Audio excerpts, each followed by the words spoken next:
MPPSC में 2014 से लेकर 2019 तक 3 बार किस धर्म पर क्वेश्चन आए? बौद्ध धर्म पर क्वेश्चन आ रहा है। बौद्ध धर्म से संबंधित कोई भी प्रश्न आएगा तो हमको सबसे बेहतर आंसर लिखना है। इसके लिए बौद्ध धर्म अगर इतिहास में आएगा तो लिखने का नज़रिया चेंज हो जाएगा। यही बौद्ध धर्म यदि इथिक्स के कहाँ पर आता है? थिंकर्स में आता है, तो वहाँ लिखने का नज़रिया भिन्न होता है। जब ये प्रश्न बौद्ध धर्म पर थिंकर्स में आएगा तो वहाँ पर बुद्ध के दार्शनिक विचार लिखे जाएंगे, जिसमें प्रतीति समुत्पाद, अनात्मवाद, क्षणिकवाद, शून्यवाद, इसके इर्द गिर्द प्रश्न होते हैं। या बौद्ध के त्रिरत्न, उसके निर्माण पर, या उसके अष्टांगिक मार्ग पर, इसके इर्द गिर्द क्वेश्चन रहना चाहिए, रहते ही हैं। लेकिन यदि प्रश्न इतिहास में आएगा तो हमको ऐतिहासिक दृष्टिकोण से बौद्ध धर्म पर प्रश्न लिखना रहता है। और इतिहास में सबसे ज़्यादा बार क्वेश्चन उन्होंने पूछा, यद्यपि इथिक्स के थिंकर्स में भी उन्होंने प्रतीत समुत्पाद को अधिकांश बार पर टारगेट किया है। ठीक है, चलिए अब आप जब इतिहास में बौद्ध धर्म पढ़ते हैं तो हमारे राडार पर उत्तर वैदिक काल होना चाहिए और महाजनपद काल होना चाहिए। सही है? तो बौद्ध धर्म पढ़ने के लिए सबसे पहले आप राडार पर कौन सा लोगे? उत्तर वैदिक काल को। सही है? इस उत्तर वैदिक काल जो कल हमने देखा था, यदि आपको याद हो, इसका काल कब से कब तक है? उत्तर वैदिक काल का 1000 से 600। ठीक है, और हमने इसका रीजन देखा था। हम ऋग वैदिक काल में सिंधु से कहाँ तक पहुँचे थे? यमुना तक। और उत्तर वैदिक काल में गंडक तक, यानी उत्तर वैदिक काल में आप कहाँ तक पहुँच जाओगे? सिंधु से गंडक तक पहुँच जाओगे। ये पूरा रीजन है ना? अब उत्तर वैदिक काल के बाद कौन सा काल? महाजनपद काल। ठीक, इस महाजनपद काल में का काल कब से कब तक होगा? 600 से 300 BC तक होगा। और इस महाजनपद काल में हम सिंधु से कहाँ तक पहुँच जाओगे? अब तीस्ता तक पहुँच जाओगे। इतना हमारे टारगेट में है। ये सामान्य जानकारी हमारी है।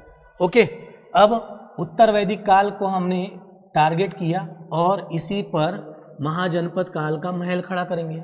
इस महाजनपद काल में 16 महाजनपद, कितने महाजनपद?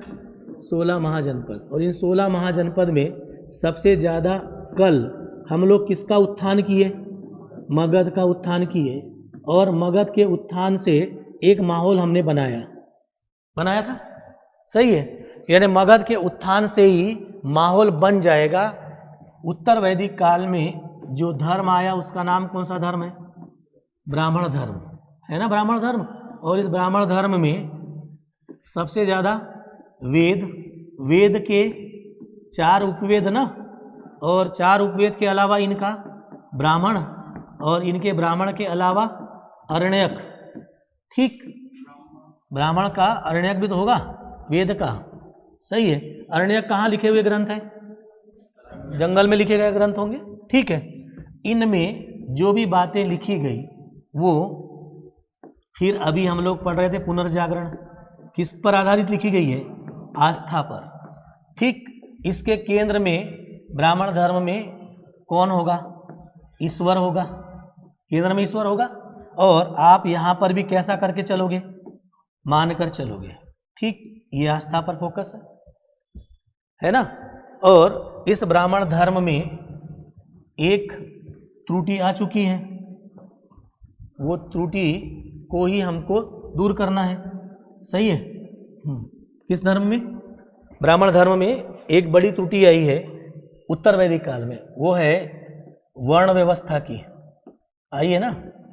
ब्राह्मण, क्षत्रिय, वैश्य, शूद्र, ये सबसे खराब। इसी के नीचे क्या निकल गया? क्या निकला था भाई? जाति व्यवस्था। ठीक, वर्ण व्यवस्था और जाति व्यवस्था निकला। लेकिन ब्राह्मण धर्म मुख्यतः फोकस किया इस पर। किस पर फोकस किया?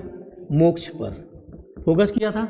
और मोक्ष के लिए उन्होंने कहा कि आत्मा नाम की जो चिड़िया है वो अमर होती है, जबकि ये होती ही नहीं है। कौन? आत्मा नहीं होती। मगर इन्होंने क्या कहा? आत्मा कैसी होती है? अमर होती है। और आत्मा वो अमर होने के कारण आपका क्या होगा? पुनर्जन्म होगा। ठीक, क्योंकि आत्मा कैसी है? अमर है। और आपका क्या होगा? पुनर्जन्म होगा। और पुनर्जन्म से इन्होंने इस व्यवस्था को, वर्ण व्यवस्था में सबसे पहले कौन है? ब्राह्मण है, दूसरे नंबर पर क्षत्रिय है, तीसरे नंबर पर वैश्य है और चौथे नंबर पर शूद्र है। ये 4 लोग हैं।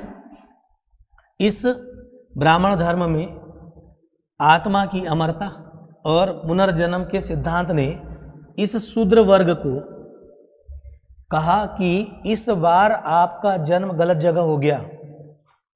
आप अपना काम यानी सेवा करने का काम, किसका काम? सेवा करने का काम पूरी ईमानदारी से और पूरी निष्ठा से करो। पूरी ईमानदारी और पूरी निष्ठा से करो, तो अगले बार आपका जो जन्म होगा वो ब्राह्मण में हो जाएगा। ऐसा किसको बोला? शूद्रों को बोला। तो शूद्र सेवा करने में लग गए और इसको अपनी जीवन की क्या मान लिया? नियति मान लिया। ठीक है। लेकिन वैश्य और क्षत्रिय को इन्होंने बोला कि आप लोगों का भी जन्म गलत जगह हो गया है, आपका अगली बार जन्म ब्राह्मण में हो जाएगा, लेकिन इसके लिए आपको करना पड़ेगा यज्ञ। क्या करना पड़ेगा? यज्ञ करना पड़ेगा। और जैसे ही आप यज्ञ करोगे बहुत सारे, राजसूय, अश्वमेध, तो अगले बार आप कहाँ पहुँच जाओगे? ब्राह्मण में पहुँच जाओगे। क्यों पहुँच जाओगे? क्योंकि आत्मा कैसी है? अमर है। और क्या होता है? पुनर्जन्म होता है। अगर आपको यहाँ नहीं पहुँचना है तो हम आपको यहाँ पहुँचा देंगे। कहाँ पर? मोक्ष में, यानी जन्म और मरण से मुक्त करा देंगे। ठीक है। और लेकिन उसके लिए आपको क्या करना पड़ेगा? यज्ञ करना पड़ेगा। यज्ञ मीन्स कर्मकांड। ऐसी एक व्यवस्था बनी। इसी ब्राह्मण धर्म की बनाई गई पृष्ठभूमि में किस धर्म का जन्म होगा? महाजनपद काल में जैन और बौद्ध का जन्म होगा। लेकिन सबसे ज्यादा कौन से धर्म पर प्रश्न आया? बौद्ध धर्म पर प्रश्न आया। ठीक है। और बौद्ध धर्म को फलने फूलने का मौका सबसे ज्यादा कहाँ मिला? मगध में मिला, क्योंकि मगध का वातावरण खुला था। ओपन कल्चर है। कैसा कल्चर? Open culture. जैसे अभी ब्रिटेन का कल्चर है, हमने बोला था ना, वहां पर जल्दी से प्रबोधन काल आ गया। कहां पर? ब्रिटेन में। वैसे ही मगध का वातावरण कैसा? मगध का वातावरण अच्छा है। वहां पर बौद्ध धर्म के उत्थान के लिए पृष्ठभूमि बनेगी। अब ब्राह्मण श्रेष्ठता को स्वीकार कर लिया गया था। कहां पर? कहां पर किया गया था? उत्तर वैदिक काल में। ये बात इनको अच्छी नहीं लग रही थी, क्षत्रिय लोगों को, कि ब्राह्मण श्रेष्ठ रहे, हम राजा होने के बाद ये श्रेष्ठ हैं। तब क्षत्रिय वर्ग का ही व्यक्ति गौतम बुद्ध या महावीर स्वामी, दोनों कहाँ के लोग हैं?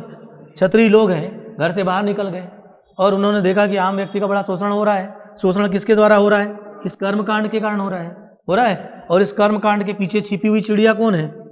आत्मा। और कौन है? मोक्ष है। तो इन्होंने, जैन ने क्या नारा दे दिया? कैवल्य का। और कैवल्य क्या है? निरपेक्ष ज्ञान। और बौद्ध क्या है? बौद्ध ने क्या कहा? निर्वाण कहा। और निर्वाण भी क्या है? एक निरपेक्ष ज्ञान है। इसका मतलब मोक्ष जो है एक प्रकार की हमारी अज्ञानता है ना, कि हम कह रहे हैं कि मोक्ष प्राप्त होता है, जबकि किसी ने देखा नहीं कि मोक्ष प्राप्त होगा। ठीक है। इस पृष्ठभूमि में क्या पैदा हुआ? कौन सा धर्म? बौद्ध धर्म पैदा हुआ। तो अगर बौद्ध धर्म से कोई प्रश्न आए तो हमारा पहला काम कि ये बात करें, ये चित्र बनाना ही है। अगर प्रबौद्ध धर्म को लोकप्रिय होने का आए, बौद्ध धर्म के सामाजिक पृष्ठभूमि आए, आर्थिक पृष्ठभूमि आए, कुछ भी आएगा, सही है, तो हमारा पहला काम राइट हैंड में क्या बना दोगे? इतना भाग। इससे क्या होगा कि एक बौद्ध धर्म के क्षेत्र आप क्या कर पा रहे हो? इंडिकेट कर पा रहे हो, है ना। और इस पूरे भाग में कौन है? मगध का कैसा वातावरण बोलोगे? का वातावरण कैसा है भाई? खुला वातावरण। ये आप उस गोले के अंदर लिख दें और उतना बना दें, सही है। उसको देख करके 1 नंबर आ चुका है मेरा भी, क्योंकि हमको तो मैंने पहले ही बोल दिया, आपके बगल में बैठा हुआ व्यक्ति भी आपका दोस्त नहीं बल्कि क्या है, प्रतिस्पर्धी है। उसको भी हराना है आपको, क्योंकि हो सकता है कि 2 नंबर के लिए वो डिप्टी कलेक्टर बन गया और आप पीछे रह करके CTO बने, तो वो जीवन भर खटकेगा कि यार बता दिया था एक क्वेश्चन। मैं ये नहीं कह रहा हूँ कि आप उसको बताएं ही नहीं, उसको आप बताइए, लेकिन क्या दिमाग में रखिए, प्रतिस्पर्धा ध्यान में रखिए। तो दोनों के दोनों डिप्टी कलेक्टर बन जाओगे, बनोगे कि नहीं, सही है। लेकिन उसके लिए 1-1 नंबर लड़ना पड़ेगा। और आप अगर दिमाग पर लोड रखोगे, आप सोचो ऐसे, आपने देखा होगा कि हम क्रिकेट बहुत देखते हैं, उससे भी व्यवहारिक ज्ञान प्राप्त करना चाहिए, करना ही चाहिए। जो बल्लेबाज निर्भीक होकर बल्लेबाजी करता है, जैसे कि हार्दिक पांड्या, और विकेट कीपर कौन, ऋषभ पंत या वीरेंद्र सहवाग, उन्होंने अपनी नेचुरल गेम कभी नहीं छोड़ी। भारत हार रहा है, हार जाना हमें का मतलब, लेकिन हम तो वही मारेंगे जो मारते हैं। छक्का जाएगा या नहीं जाएगा, क्योंकि हमारे स्लॉट में आई गेंद। आप हमको बोलोगे कि स्लॉट में आई और क्या खेलो, डिफेंसिव खेलो, तो नहीं खेलेंगे हम। उनका क्या है, वो नेचर है दबाव रहित होकर खेलना। भले 4 बार आउट होंगे 0 पर, लेकिन 5वें बार भी मारेंगे वैसा ही। क्यों, क्योंकि उनका नेचर है वैसा। तो नेचुरल गेम अगर आप खेलोगे यहां भी तो जीत जाओगे। क्यों, दबाव बिल्कुल नहीं रहेगा। आप परीक्षा देने जा रहे हो तो ये सोच के ही मत जाओ कि अरे यार परीक्षा है मेरी, मेरा क्या होगा।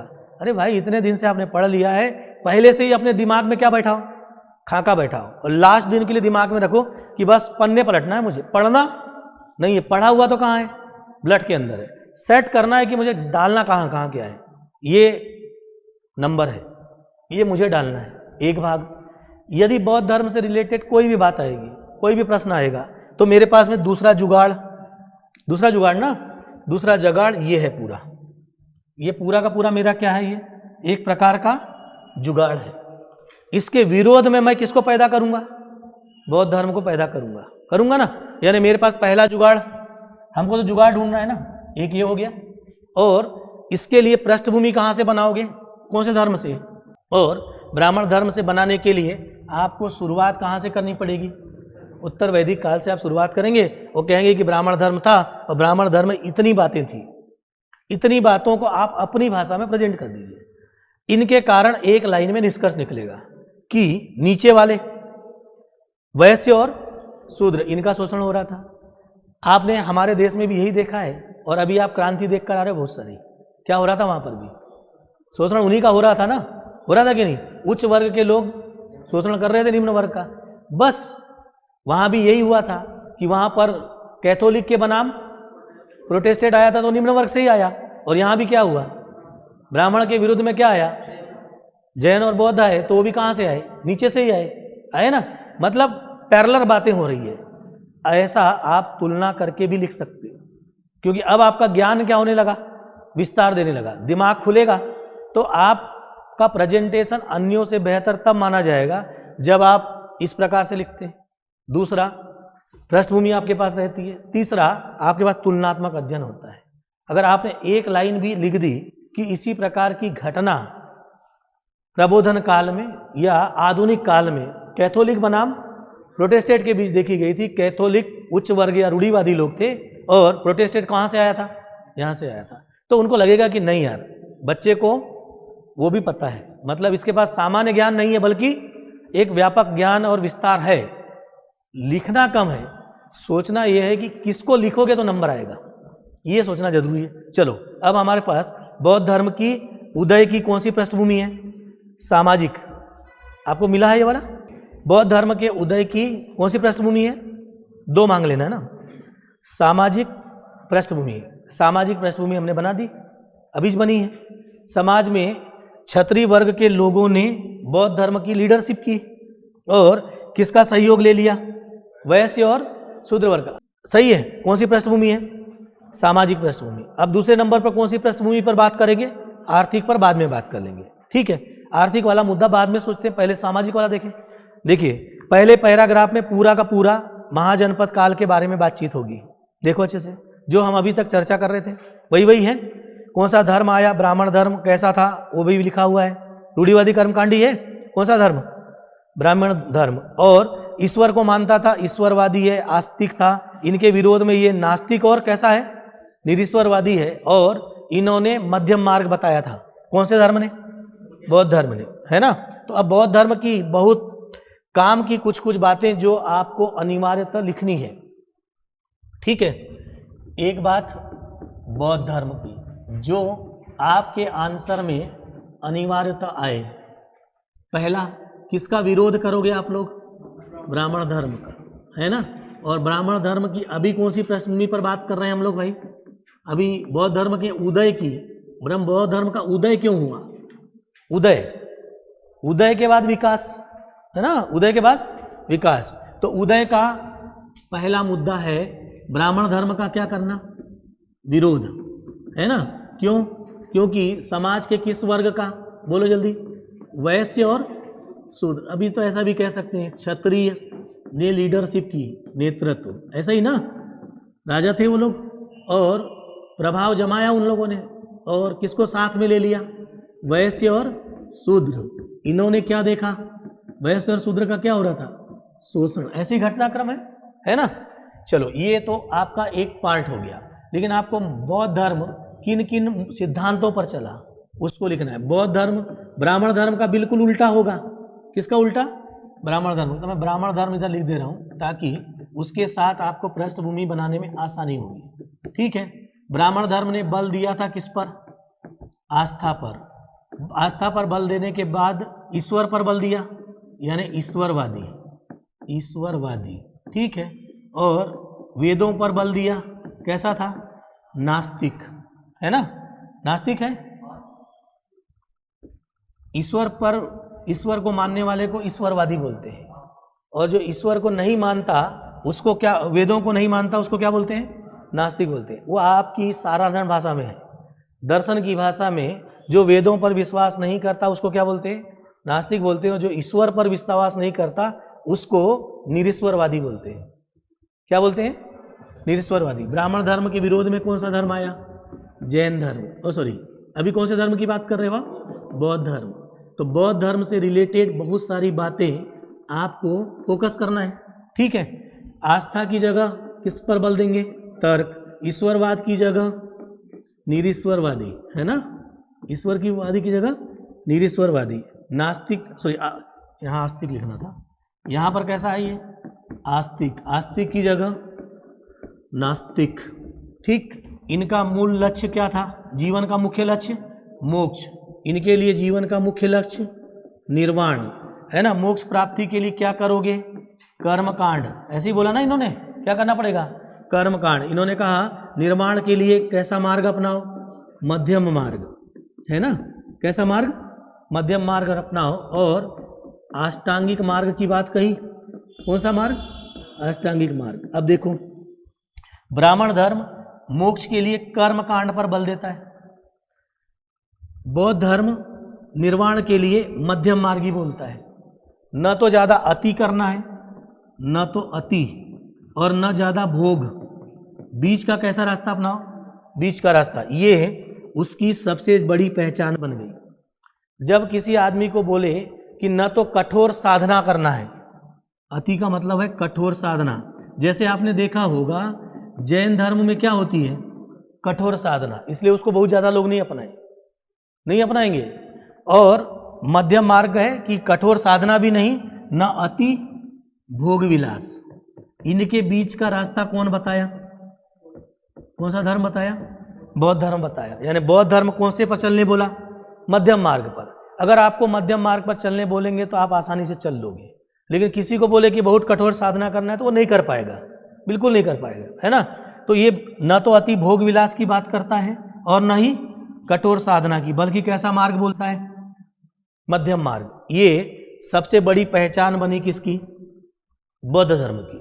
दूसरी बात, ब्राह्मण धर्म की एक बड़ी कमजोरी थी कर्मकांड, और ब्राह्मण धर्म की दूसरी कमजोरी थी कि अगर आपको मोक्ष प्राप्त करना है तो मोक्ष प्राप्त करने के लिए जरूरत किसकी पड़ेगी? ब्राह्मण वर्ग क्या करेगा? यज्ञ करेगा। यज्ञ करेगा मतलब किसकी भूमिका अपनाएगा? मध्यस्थ की, है ना। मध्यकाल में जाएंगे तो यही रोल उलेमा वर्ग अपनाएगा, सही है। मध्यस्थ के साथ ही, यानी किसके साथ? ब्राह्मण वर्ग के साथ ही ब्राह्मण के द्वारा बिना यज्ञ किए आप ज्ञान नहीं प्राप्त कर सकते, मोक्ष नहीं प्राप्त कर सकते। बौद्ध धर्म ने बिल्कुल इसको उलट दिया। बौद्ध धर्म ने बोला कि किसी की जरूरत नहीं है, आत्मदीपो भव, स्वयं क्या करो? दीपक के समान प्रकाशमान बनो। किसकी जरूरत नहीं है? ब्राह्मण वर्ग की जरूरत नहीं है। ऐसा कौन बोला? कौन बोला? बौद्ध धर्म। यानी बौद्ध धर्म सब तरफ किसका उल्टा है? ब्राह्मण धर्म का। ब्राह्मण धर्म किस पर बल दे रहा है? आस्था पर। ये आस्था का उल्टा तर्क है ना। यानी ब्राह्मण धर्म का क्या कर रहे हो आप? विरोध। उल्टा ही बोलना है। मतलब आपको ब्राह्मण धर्म की अच्छी समझ है तो आप किसको पैदा कर दोगे? बौद्ध धर्म को पैदा करोगे। आस्था का उल्टा तर्क, ईश्वरवाद के उल्टे आस्तिक की उल्टी नास्तिक, मोक्ष की जगह निर्वाण, कर्मकांड की जगह मध्यम मार्ग। ब्राह्मण धर्म को यज्ञ करेगा यानी क्या? मध्यस्थ। तो मध्यस्थ की जगह पर क्या बोला? किसी की जरूरत नहीं है, क्या करो? आत्मदीपो भव, स्वयं दीपक के समान प्रकाशमान बनो, किसी की जरूरत नहीं है। इसका मतलब बौद्ध धर्म ज्यादा तार्किक, व्यवहारिक है। क्या व्यवहारिक? सरल। सरल भी दिख रहा है, दिख रहा है कि नहीं सरल? इसीलिए बौद्ध धर्म विश्व में ज्यादा लोकप्रिय हो जाएगा। क्या हो जाएगा? लोकप्रिय। अभी तो हम बौद्ध धर्म के बारे में कुछ कुछ सामान्य बातें जान रहे हैं। पहला, ब्राह्मण धर्म का क्या कर रहे हो आप? विरोध। ये पूरा विरोध हो गया, हुआ कि नहीं? यानी ये पहला नंबर का पार्ट था। दूसरा नंबर किसने नेतृत्व किया? क्षत्रिय वर्ग ने, राजा वर्ग ने नेतृत्व किया, सन्यासी बन के दिखाया। और जैसे ही वो राजा सन्यासी बनेगा तो उसके फॉलोवर्स की संख्या भी अचानक से क्या होगी? बढ़ जाएगी। यानी समाज में वैश्य और शूद्र लोग जो शोषित हो रहे थे वो किसके साथ चल जाएंगे? उसके साथ चले जाएंगे, राजा के साथ जाना ही है। और अपने आप किसका बहुत तेज गति से क्या हो जाएगा? विकास हो जाएगा। ठीक है, इसी संदर्भ में ये बातें हैं। देखो, चूंकि दूसरा पैराग्राफ में उत्तर वैदिक काल में क्या हुआ वो बताया है ना। उत्तर वैदिक काल में एक और बात हुई थी। यहाँ ब्राह्मण श्रेष्ठता, पुरुष श्रेष्ठता सब याद है आपको? ब्राह्मण श्रेष्ठता, पुरुष श्रेष्ठता, वर्ण व्यवस्था, जाति व्यवस्था, महिलाओं की स्थिति दयनीय, सब कुल मिलाकर समानता की जगह क्या है? असमानता। इन लोगों ने क्या किया? असमानता की जगह किस पर बल दे दिया? समानता को फोकस कर दिया, इसलिए आगे बढ़ जाएंगे। ठीक, सामाजिक असमानता थी, दूसरे पैराग्राफ में बोला। तीसरे पैराग्राफ में आम व्यक्ति शोषण से मुक्त करने के लिए जो धर्म का उदय हुआ उसकी सामाजिक पृष्ठभूमि ये है। समाज का कौन सा वर्ग? क्षत्रिय वर्ग ने तपस्या करके लीडरशिप कर दी। ब्राह्मण श्रेष्ठता को क्या दे दी? चुनौती। ये सब आपको याद है। अब ऐसी कोई बात नहीं जो आपको पता नहीं होगी, बस आपको वो स्ट्रक्चर पता हो और उसकी पृष्ठभूमि बनाना आता हो, तो आपको याद करने की जरूरत नहीं है। एक बार ऐसे रीड मारोगे तो सब आपके पास होगा। ब्राह्मण श्रेष्ठता को चुनौती, समाज में समानता पर बल, समाज व के शोषित पीड़ित वर्ग को बहुत तेजी से उन्होंने क्या कर लिया? जोड़ लिया, जुड़ेंगे ही। इन्होंने वर्ण व्यवस्था, जाति व्यवस्था पर कठोर प्रहार, उससे शूद्र वैश्य वर्ग के जुड़ने की गति क्या हो गई? समाज के शासक वर्ग का क्या मिल गया? संरक्षण। उस समय का जो तत्कालीन शासक लोग थे, है ना, अजातशत्रु, बिंबिसार से लेकर शिशुनाग से लेकर आगे अशोक तक, सब लोगों ने क्या कर दिया? मिलेंगे। इन्होंने समाज के दुख, बीमारी, बुढ़ापा आदि मुद्दों को उठाया जिससे सभी व्यक्ति प्रभावित है। ये लाइन सबसे महत्वपूर्ण थी, 7वां नंबर, उस पर डैश लगा दो। कोई भी व्यक्ति किसी भी धर्म से या किसी भी चीज से तब जुड़ेगा जब आप आम व्यक्ति का मुद्दा उठा लो। और यहाँ पर आम व्यक्ति का मुद्दा क्या है जिससे वो सबसे ज्यादा प्रभावित है? हर आदमी को जीवन में दुख है, और बौद्ध धर्म ने अपने साथ कितने आर्य सत्य लाया? 4 आर्य सत्य लाया। और इन 4 आर्य सत्यों में सबसे ज्यादा बल किस पर दिया? दुख पर, कि दुख ही जीवन में सबसे ज्यादा है ना। लौकिक अनुभव से सिद्ध होता है दुख का कारण अविद्या है, और दुख का निवारण कर दोगे तो क्या प्राप्त हो जाएगा? निर्वाण। और उसको प्राप्त करने के लिए क्या लगेगा? अष्टांगिक मार्ग। ऐसे 4 आर्य सत्यों में बात कर दी उन्होंने, की है ना। यानी सबसे ज्यादा फोकस किस पर किया? दुख पर, जिससे सभी लोग प्रभावित है। हर दिन किसी न किसी को दुख हो रहा है कि नहीं? ठीक, पीएससी में सिलेक्शन नहीं हो रहा है, सबसे बड़ा दुख है। परीक्षा नहीं हो रही है, अभी तक बहुत बड़ा दुख था कि नहीं? अब जोश खरोश से लगे हैं, पता चला कि एक्सीडेंट हो गया और मेंस नहीं निकल पाया, तो फिर दुख क्या होगा? बढ़ जाएगा। लेकिन उस दुख का निवारण आप कर सकते हो। जैसे बौद्ध धर्म ने बोला था कि दुख का मुख्य कारण क्या है? अज्ञानता है। अभी आपके पास मौका है किसको हटाने का? अज्ञानता को हटाने के लिए 3 महीना है ना, ठीक है। और किससे हटा पाओगे?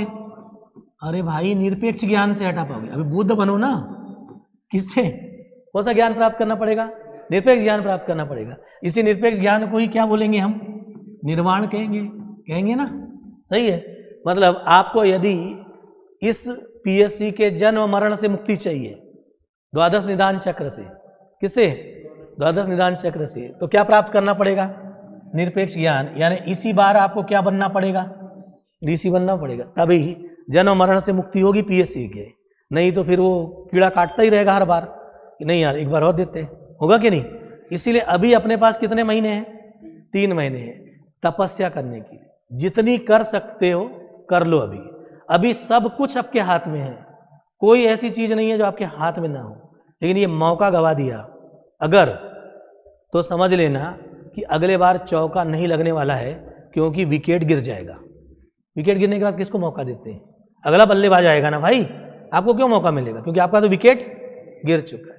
इसीलिए विकेट को बचा के क्या करना है मालूम हो गया, कौन सा ज्ञान प्राप्त करना है। और पूरा एक एक समय, मैंने कल भी बोला था, आज भी शायद सुबह बोला था, आपके जीवन में जितनी आपके अंदर शक्ति है, अंतिम वाली भी, वो अभी लगाओ। और वो शक्ति तभी सही ढंग से काम करेगी जब आप बिल्कुल कूल हो जाओ। बिल्कुल भागम दौड़ी नहीं है, धीरे धीरे ग्रेजुअली इंप्रूवमेंट करो, धीरे धीरे पकड़ बनाओ। अभी वर्ल्ड हिस्ट्री पर हमारी 3 क्लासेस हुई है। मुझे लगता है कि हम ग्रेजुअली क्या कर रहे हैं, कंट्रोल करते जा रहे हैं। धीरे धीरे एक दिन ऐसा आ जाएगा 5वें दिन में, 6वें दिन में, कि सब कुछ कहाँ होगा, जेब में आ जाएगा और हमारे को बिल्कुल कोई दिक्कत नहीं जाएगी, बिल्कुल नहीं जाएगी। सही है। ऐसा हम लोग हर किसी चीज़ का क्या बना रहे हैं, एक स्ट्रक्चर, और कहाँ से प्रश्न पकड़ेंगे, कैसा हम बिना पढ़े भी क्या करके आएंगे, लिख के आएंगे। तो हमको कीवर्ड पकड़ना है। जैसे कि बौद्ध का कीवर्ड इतना है ना भाई, सही है। इसके लिए हमको इसके बिना काम चल पाएगा क्या? बिल्कुल नहीं चल पाएगा। चलेगा क्या? नहीं। बस इनके साथ आप चलिए। समाज का ढांचा क्या है तुलना करके देखो, तो पश्चिमी देशों का समाज भी वैसा ही जैसा हमारे यहाँ पर। नामकरण पर भिन्न है, यहाँ पर ब्राह्मण क्षत्रिय वैश्य शूद्र है, वहाँ पर पोप और आदि आदि नाम है। यही है कि नहीं? सब तो वही है। चलो, तो समाज में सबसे ज़्यादा कमजोरी दुख की थी, उसी को इन्होंने उठा लिया और उसी को टारगेट किया, वैसे ही जैसे गांधी ने किया था। गांधी ने अपने आंदोलन को विस्तार देने के लिए नमक पकड़ा। क्यों? क्योंकि नमक से सब प्रभावित थे। ऐसे ही मुद्दे उठाते हैं दार्शनिक और विचारक लोग, जो उनको लोकप्रिय बनाए। जैसे मॉन्टेस्क्यू ने क्या लाया, शक्ति पृथक्करण का लाया था कि नहीं? और मॉन्टेस्क्यू के बाद रूसो, रेडिकल व्यक्ति है लेकिन बात तो सही किया उसने, क्योंकि समूह का हित बोल दिया उसने। किसका हित? समूह का हित। उसके बिना काम नहीं चलेगा। व्यवस्था भले उलटना पड़े, उलट दिए। फ्रांसीसी क्रांति हुई कि नहीं? किसके कारण हुई? मुख्यतः रूसो के कारण हुई है। रूसो रेडिकल व्यक्ति, उसने सब कुछ बता दिया, बताया। अब हम 3-4 बार रूसो करने लग जाएंगे तो रूसो कहाँ आ जाएगा? जबान पे आ जाएगा। नहीं तो क्या होता है, हम पढ़ करके एक बार छोड़ देते हैं तो उतना दिमाग में नहीं बैठ पाता। सही है। तो कूल होकर के चलते। कौन सी पृष्ठभूमि बनाई? सामाजिक। अब कौन सी पृष्ठभूमि बनाना है? आर्थिक। आर्थिक पृष्ठभूमि में अर्थशास्त्र का पूरा नियम आपको पता है? पता है ना? और हमने आर्थिक मुद्दों में क्या क्या लिखते हैं पता है कि नहीं? बोलो। पशुपालन, पशुपालन के बाद कृषि, के बाद कृषि अधिशेष, के बाद व्यापार, है ना, कि लघु एवं कुटीर उद्योग, लघु एवं कुटीर उद्योग तब चलेगा जब क्या होगा, कृषि में क्या पैदा होगा? अधिशेष। फिर क्या होगा? व्यापार। व्यापार से मुद्रा व्यवस्था, मुद्रा व्यवस्था से संपन्नता बढ़ जाएगी, क्या आ जाएगा? नगरीकरण आ जाएगा। यही फोकस है, इतना है। अब हमारे पास 2 प्रकार का समाज है, एक कृषक समाज और शूद्र वर्ग, यही है ना भाई। और दूसरा कौन है? व्यापारी वर्ग है। व्यापारी वर्ग को क्या करना है? व्यापार। उनको हिंसा की जगह क्या चाहिए? अहिंसा चाहिए। उनको व्यापार को आगे बढ़ाना है, तो व्यापारी वर्ग आसानी से जुड़ जाएगा। समाज का जो कृषक वर्ग है, वो आम जनता, शोषण पीड़ित है, वो उससे जुड़ जाएगा, जुड़ेगा। यानी आर्थिक पृष्ठभूमि में इसके इर्द गिर्द लिखना है हमको। लिखना है, ठीक है। और इसके पहले कौन सी पृष्ठभूमि थी? सामाजिक पृष्ठभूमि में ब्राह्मण, क्षत्रिय, वैश्य, शूद्र को ध्यान में रखकर लिखना था। मतलब आपका प्रश्न वर्गीकरण करके हो, नहीं तो पता चला ये प्रश्न हो सकता है 6 नंबर में ही पूछा अभी तक।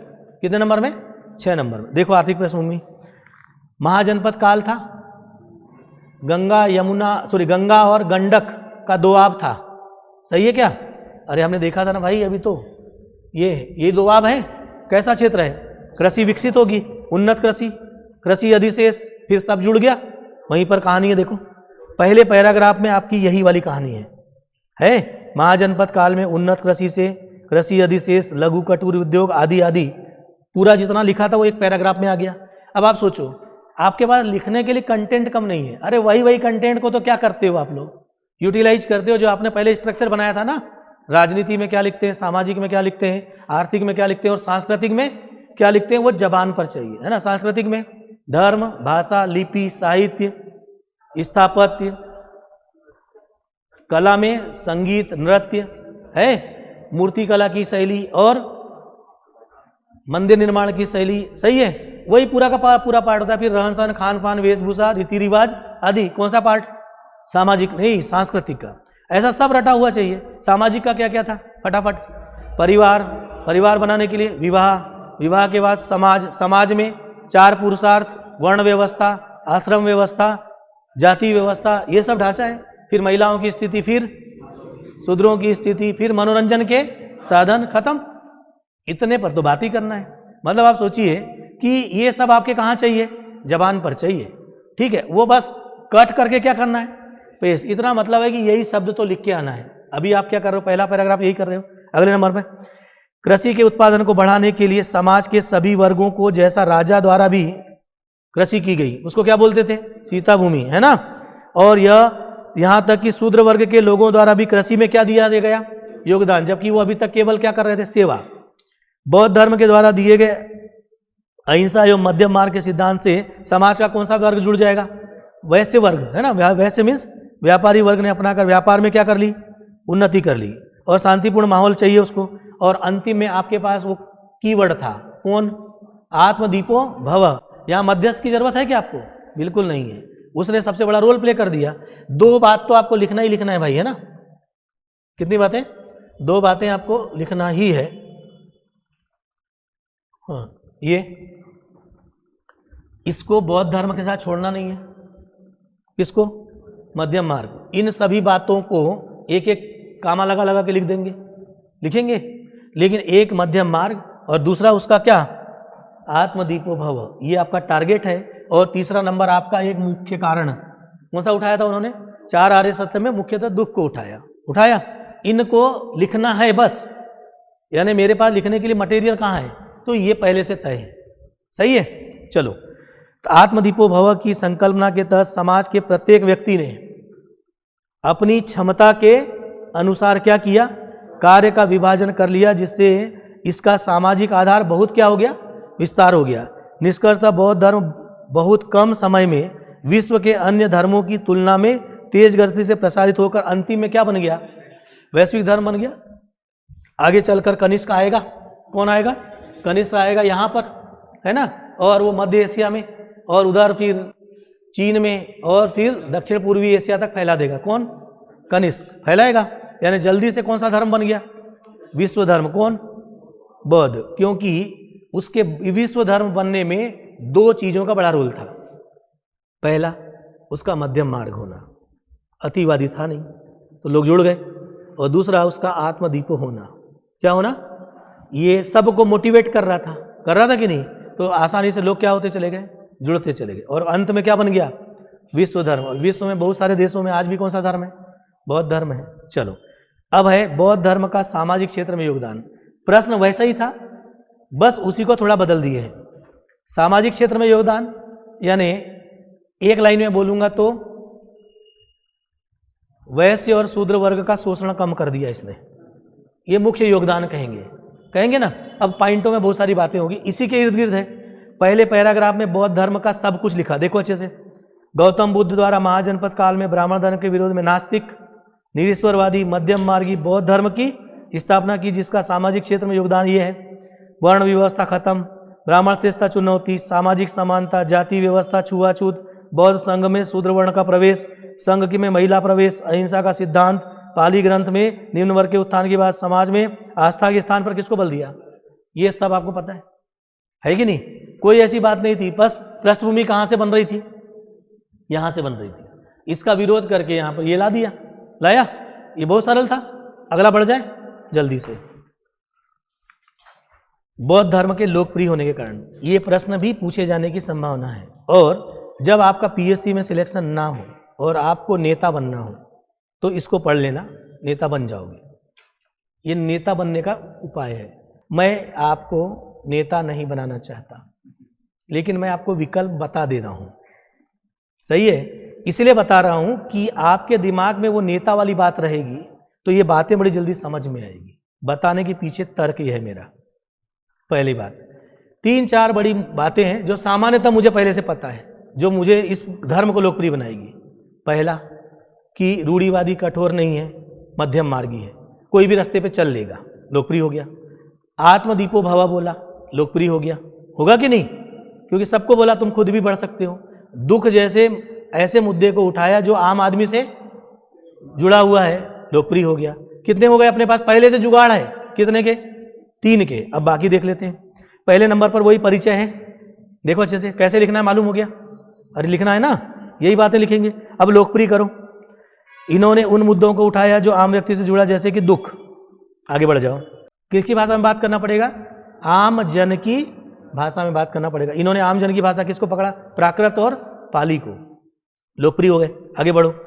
कठोर की जगह उदार व्यक्तित्व का परिचय है। अव्याकृत प्रश्न पर मौन। अगर आपको लोकप्रिय होना है, यहाँ ध्यान से सुनिए, तो उन प्रश्नों पर जो व्याकरण की दृष्टि से सही नहीं है उन पर चुप रहना जरूरी है। जब जब बुद्ध से पूछा गया कि क्या आपने ईश्वर को देखा है, तो चुप हो जाते थे, क्योंकि उनको मालूम है कि मैंने ईश्वर को खुद ही नहीं देखा, मैं आपको क्या बताऊं। चुप रहने में भलाई है। उनसे पूछा गया कि क्या आपने आत्मा को देखा है, तो चुप हो गए, क्योंकि उन्होंने आत्मा को देखा ही नहीं है। ये कैसे प्रश्न है? अव्याकरण, जो व्याकरण की दृष्टि से सही नहीं है। व्याकरण की दृष्टि से सही प्रश्न क्या है? सचिन तेंदुलकर क्रिकेट खेलते हैं, बिल्कुल सही है। सचिन कर्ता, सचिन तेंदुलकर क्या है? कर्ता। क्या खेलते हैं? क्रिकेट कर्म और खेलना क्रिया। हिंदी का व्याकरण का यही ढांचा है ना, सही है कि नहीं? लेकिन इसी प्रश्न को यदि ये बोला जाए कि ईमानदारी क्रिकेट खेलती है, ये तो गलत हो गया। ईमानदारी कोई कर्ता बनेगा क्या? वो तो क्या है? नहीं है ना। ईमानदारी कर्ता बन सकता है क्या? नहीं बन सकता, वो तो भाववाचक संज्ञा है, सही है कि नहीं? ऐसे जो जो प्रश्न आए वहां पर ये मौन रह गए। मौन रहने का मतलब ऐसा, 2 पक्षों के बीच विवाद हो रहा था, बुद्ध वहां गए ही नहीं। 2 पक्षों के विवाद हो रहा था, अगर वो जाते और एक पक्ष के पक्ष में बोलते तो दूसरा क्या हो जाता? अरे विरोधी हो जाएगा ना भाई। इसलिए दोनों को लड़ने दो, चुपचाप पड़े रहो, दोनों को आने दो अपने पास, फिर दोनों को अलग अलग समझा देंगे। क्या हो गए? लोकप्रिय। अगर आपको नेता बनना है तो क्या करना पड़ेगा? दोनों की लड़ाई में समय और परिस्थिति देखना है, और किसी भी पक्ष के, न तो किसी के पक्ष में जाना है ना किसी के विपक्ष में जाना है, दोनों को समझा देना है कि भाई साहब लड़ो मत। चलो आगे बढ़ते हैं। तो पहले हम लोग क्या, 3 बातें हमारे को पहले से पता थी। चौथा नंबर, आम जन की भाषा में बात करो। जहां लड़ाई हो रही है वहां पर मौन रह जाओ। अव्याकृत प्रश्नों पर क्या है? मौन है ना, सही है कि नहीं? मध्यम मार्ग का सिद्धांत पर बात हो गई, आत्मदीपों पर बात हो गई। तत्कालीन शासकों का अब रोल आ जाएगा। अशोक आदि ने बढ़ा दिया, इसको लोकप्रिय बनाया। कई विदेशी यात्री आए जिनने भी इसको लोकप्रिय बनाया। बौद्ध धर्म की महायान शाखा ने व्यक्तिगत मुक्ति की जगह सामूहिक मुक्ति की अवधारणा दे दी, इससे लोकप्रिय बन गया। और आधुनिक काल में गांधी, अंबेडकर और विपश्यना की पद्धति ने इसको और अधिक क्या कर दिया? लोकप्रिय बनाकर विश्व धर्म बनाया। अब ये पॉइंट्स भर आपको याद रहे। मध्यम मार्गी, दुख, आत्मदीपो भव, प्राकृत भाषा, अव्याकृत प्रश्न, शासक, विदेशी यात्री। ये अंतिम दिन के लिए आपको मात्र इतना सा चाहिए। उसके बाद का तो आप अपने आप क्या कर लोगे?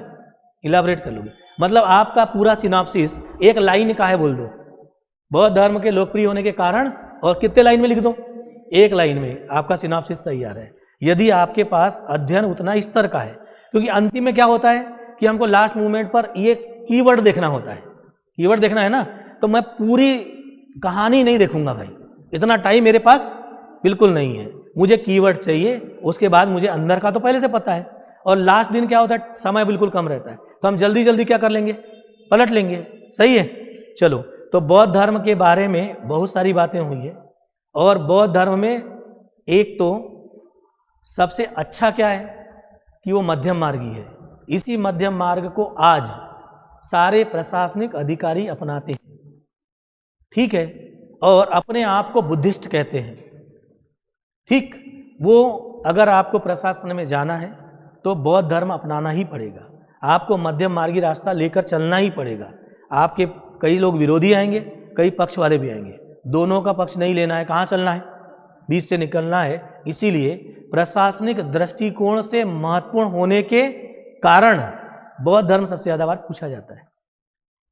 समझ में आ रही बात, क्योंकि आपको प्रशासन में जाना है, तो अगर जरूरत पड़े तो एक पैराग्राफ इसको भी लिख सकते हो कि भारत के विभिन्न प्रशासकों ने और आज भी बहुत सारे प्रशासक कौन से धर्म को, बौद्ध धर्म के मध्यम मार्ग को ही अपनाते हैं, और मध्यम मार्ग के माध्यम से राज्य के लक्ष्य को, लोक कल्याणकारी राज्य की अवधारणा को मूर्त रूप देते हैं।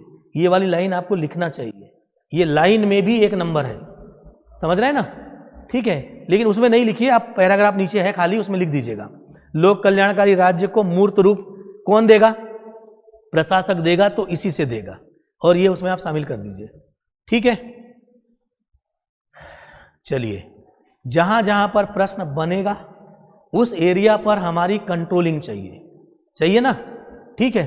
और ये बौद्ध धर्म के इर्द गिर्द उन्होंने बहुत सारा पूछा है प्रश्न। अगर बौद्ध धर्म पर आएगा तो हमारे पास अब कंटेंट की कमी नहीं है और न विचारों की कमी है, और हमारे पास कीवर्ड पकड़ना हम सीख रहे हैं। क्या चीज, कीवर्ड। इन कीवर्ड से हमारा काम आसान हो जाएगा, ठीक है।